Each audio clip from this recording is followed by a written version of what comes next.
on date 31/08/2020. Question number 1.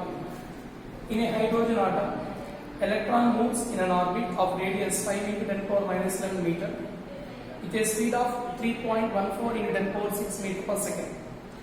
Calculate the equivalent current. Now the solution for this question is, we know that the electric current is equivalent to charge by time, which is frequency into charge. By substituting the values here, we get the value 1.6 milliamperes. By substituting the velocity, charge of the electron as well as radius, we get 1.6 milliamperes. Now the question number 2. The current through a wire depends on time as I is equals to I naught plus AD square, where I naught is equals to 5 ampere and A is equal to 3 ampere per second. Find the charge that crossed through a cross section of the wire in 10 seconds. We know that the electric current I is equals to dq by dt, that is the rate of flow of charge. So dq is equals to I dt.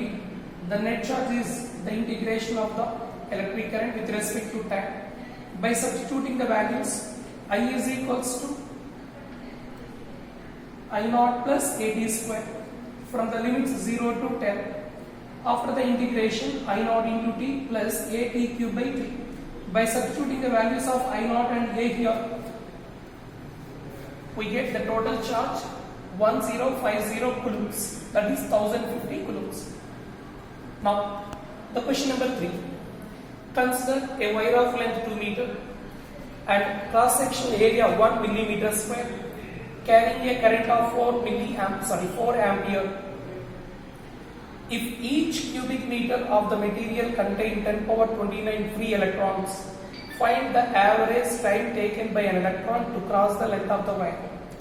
First of all, to calculate the time, we have to calculate the drift speed. We know that the drift speed and electric current relation I by NEA. By substituting the values here, we get the drift speed 1/4 × 10⁻³ meter per second.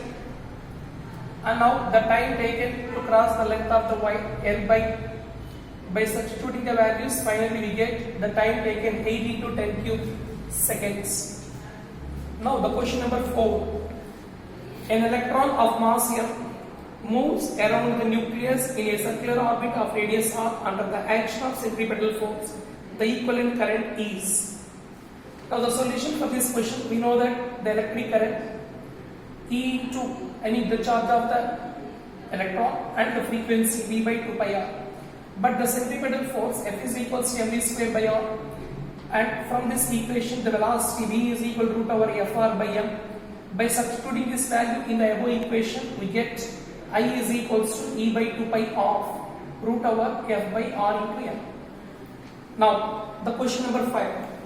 A current of 4 amperes is made to pass through a conductor in which the number of density of free electrons is 4 × 10⁸ per meter cube and its area of cross section is 10⁻⁻5 meter square.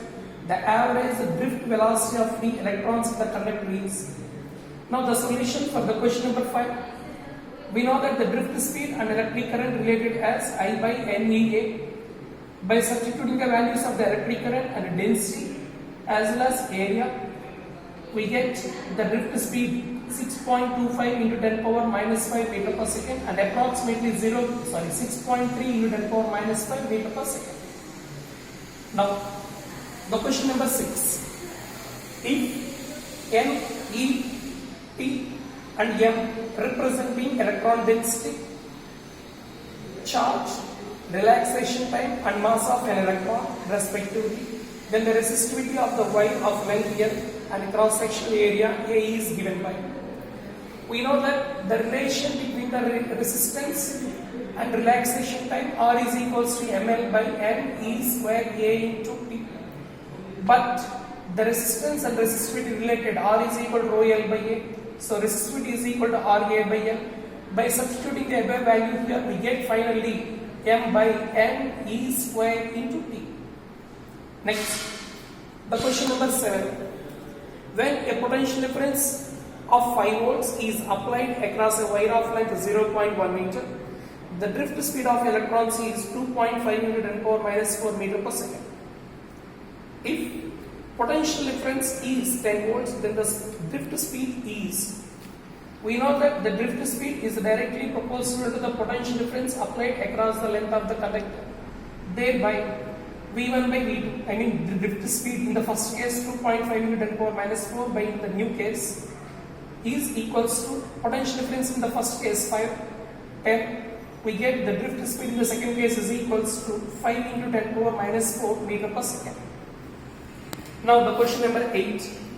In a hydrogen tube, it is observed that through a given cross section 2.03 into 10 power 15 electrons per second moving from right towards left and 4.22 into 10 power 15 protons per second moving from left towards right. The electric current in the discharge tube and its direction is, from electric current 2.03 is the electrons and 4.22 is protons into 10 power 5, and the charge of each one 1.6 into 10 power minus 19. By calculating we get 1 milliampere and its direction is towards right because the direction of the current is along the direction of the protons.